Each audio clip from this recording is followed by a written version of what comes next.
Long মার্চের খবর জানাচ্ছেন আমাদের সহকর্মীরা। প্রথমে যাব আমাদের স্পেশাল করেসপন্ডেন্ট হাসান মাহমুদের কাছে। তিনি এখন আছেন লালমনিরহাটে। হাসান, 11টি পয়েন্ট থেকে আজ তিস্তা পারের কর্মসূচি, সেখানকার পরিবেশ কেমন দেখছেন?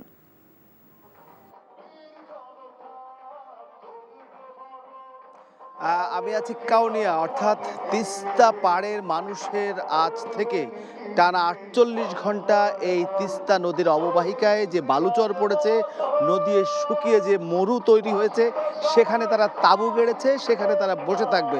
ব্যাপারটা এরকম যে আমরা বসছি আমাদের দাবি আদায় করা না হওয়া পর্যন্ত, তাদের এই প্রতিবাদ। এবং এইবার আর কোনো আশ্বাস নয়, যেটি আপনি বলছিলেন তেমনই তারা আশ্বাস চায় যে তিস্তা মহাপরিকল্পনা বাস্তবায়নের। এবার ঘটনাটি বলি, সেটি হচ্ছে এই অঞ্চলে বিশেষ করে আপনি যে বলছেন 11টি পয়েন্টে তিস্তা, গাইবান্ধা, কুড়িগ্রাম, নীলফামারী, 5টি জেলার মোট 11টি পয়েন্টে, তার মধ্যে ডালিয়া পয়েন্ট তিস্তা ব্যারেজের পশ্চিমে, দোয়ান্দি পয়েন্ট তিস্তা ব্যারেজের পূর্ব দিকে, গঙ্গাচড়া মাহিপুর পশ্চিম সেতু, অন্য আরেকটি স্পট হচ্ছে কাকিনা মাহিপুর সেতু পূর্ব, 5 নম্বর স্পটটি হচ্ছে মহিষখোঁচা স্পার, 6 নম্বরটি যেটি আমি রয়েছি কাউনিয়া রেল সেতু, সেই তিস্তার সড়ক সেতু একটি রয়েছে, আরেকটি স্পট রয়েছে রাজারহাট, আরেকটি স্পট উলিপুর, আরেকটি স্পট সুন্দরগঞ্জ এবং অন্যটি হচ্ছে কালীগঞ্জ। মোট এই 11টি স্পটে মানুষ কিন্তু অবস্থান নেবে এবং এইটি হচ্ছে মূল স্পট এবং প্রধান স্পট। এটিতে বিএনপি মহাসচিব মির্জা ফখরুল ইসলাম আলমগীর এখানে আসবেন বিকেল 3টা নাগাদ। প্রায় 240 বছরের পুরনো এই যে নদী অববাহিকায় গড়ে ওঠা মানুষের যে জনপদ, সেই জনপদ, এই নদী নির্ভরতা ছিল মানুষের। নদীর বুকে যখন একাধারে জেগে ওঠা চর এবং ভারতের উজানে বাঁধ দেওয়ার কারণে এখানে যখন পানি প্রত্যাহার করা হয়েছে, পানি শুকিয়ে গেছে, তখন নদীতে কিন্তু ধুধু বালুচর, অর্থাৎ যে সেতুটি করা হয়েছে, আমরা বলছিলাম যে দুপাশে যে সেতু, অর্থাৎ রেল ব্রিজ এবং সড়ক যে সেতু, সেই দুটো সেতুর মাত্র একটি কি দুটি পিলার কিন্তু শুধুমাত্র পানি স্পর্শ করতে পারছে, আর পুরোটাই এরকম কিন্তু ধুধু বালুচর। তো সব মিলে বিভিন্ন প্রান্ত থেকে কিন্তু মানুষ আসছে এই পয়েন্টগুলোতে, বিভিন্ন পয়েন্টে। এখানে মির্জা ফখরুল থাকবেন, ডালিয়া পয়েন্টে থাকবেন হাসান মাহমুদ, ইকবাল হাসান মাহমুদ টুকু এবং আমির খসরু মাহমুদ চৌধুরী, অন্য পয়েন্টে জোনায়েদ সাকি, আরও একটি পয়েন্টে থাকবেন সাইফুল হক বিপ্লবী ওয়ার্কার্স পার্টির। এরকম বিভিন্ন পয়েন্টে কিন্তু এই রকমই, অর্থাৎ এই পয়েন্টে যেমন বিপুল সংখ্যক মানুষ উপস্থিত হচ্ছে, ঠিক অন্য পয়েন্টগুলোতেও কিন্তু এমন মানুষ উপস্থিত হচ্ছে এবং সেখানে তারা সেই অবস্থান নেবেন। অর্থাৎ এই যে আমি রয়েছি কাউনিয়ার, এই যে আমি অনেকটা নদীর উপর দাঁড়িয়ে, এটি নদী ছিল, এখন এটি ধুধু বালুচর। এই নদীর উপরে কিন্তু তাঁবু করা হয়েছে, আপনি যদি পিছনে দেখেন যে তাঁবু করা হয়েছে, এই তাঁবুতে তারা কিন্তু আজকে থাকবেন, কালকে রাতেও থাকবেন, আজকে রাতেও থাকবেন। অর্থাৎ এই তাঁবুতে তাদের রান্না, এই তাঁবুতে এখানেই তারা খাবেন, এখানেই তারা অবস্থান করবেন যতক্ষণ না তারা ডাক দিয়েছেন যে জাগো বাহে তিস্তা বাঁচাও, অর্থাৎ সবাই জেগে ওঠো, তিস্তা বাঁচাতে। তাদের অস্তিত্বের লড়াই, তাদের জীবন ও জীবিকার সংকট, তাদের বেঁচে থাকার সংকট এই তিস্তা। আর তাই এই বড় ধরনের একটি কর্মসূচি বিশাল এলাকা জুড়ে 5টি জেলায়, বলছিলাম যে 5টি জেলায় এই তিস্তার আন্দোলন কিন্তু আজকে একাধারে 48 ঘন্টা টানা এক নাগাড়ে তারা কিন্তু এই তিস্তা পাড়ে অবস্থান করবেন এবং তাদের যে দাবি, অর্থাৎ তিস্তা যে মহাপরিকল্পনা, সেই মহাপরিকল্পনা বাস্তবায়ন, পাশাপাশি ভারতের সাথে বাংলাদেশের যে নদীর যে আন্তঃনদী যোগাযোগ বা নদীর যে আইন, সে আইন অনুযায়ী তাদের বাংলাদেশকে পানির ন্যায্য হিস্সা দিতে হবে। তো মোটামুটি এইখানে মানুষ আসছে, এখানেই তারা দুদিন থাকবে, রান্নার কাজ চলছে, রান্না হবে, খাবে, তারপরে আবার তারা থাকবে, সারাদিন ঘুড়ি ওড়ানো হবে, জারি গান, সারি গান, বাউল, নদীকেন্দ্রিক যত গান, উপস্থাপনা এবং প্রবন্ধ সবকিছুই তারা। আপনি সাথে থাকুন। এখন যাব আমাদের রংপুরের সিনিয়র করেসপন্ডেন্ট AKM মইনুল হকের কাছে। মইনুল, আপনি যে পয়েন্টে আছেন সেখানে লোক সমাগম কি শুরু হয়েছে?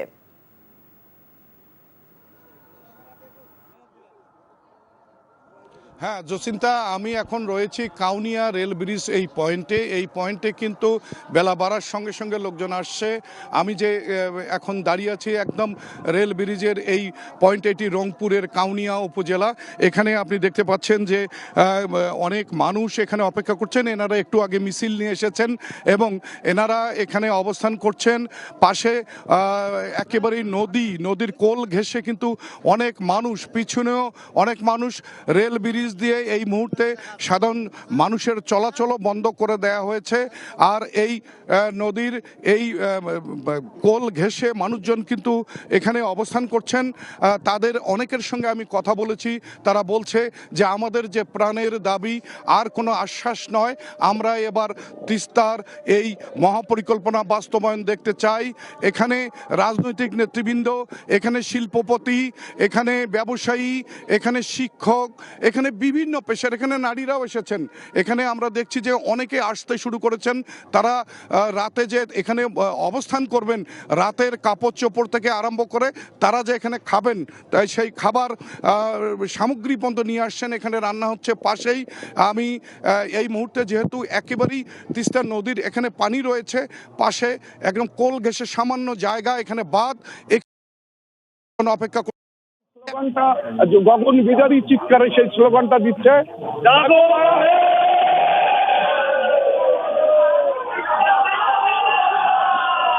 জাগো বাহে,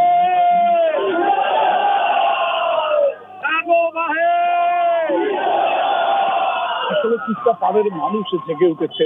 তারা তিস্তার এই ভয়াবহ ভাঙন মানবে এবং এ ধরনের 48 ঘন্টা নারী পুরুষ এখানে আমরা তিস্তা চরে অবস্থান করে এটি আমরা প্রমাণ করব। এই ধরনেরই বক্তব্য তারা রাখছেন এবং অনেকে আসতে শুরু করে।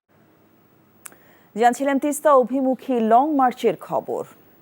দর্শক, এখন যাব নীলফামারীতে। সেখানে আছেন আমাদের স্থানীয় প্রতিনিধি ইয়াসিন শিথুন। শিথুন, আপনি যে পয়েন্টে আছেন সেখানকার লোক সমাগম কেমন দেখছেন?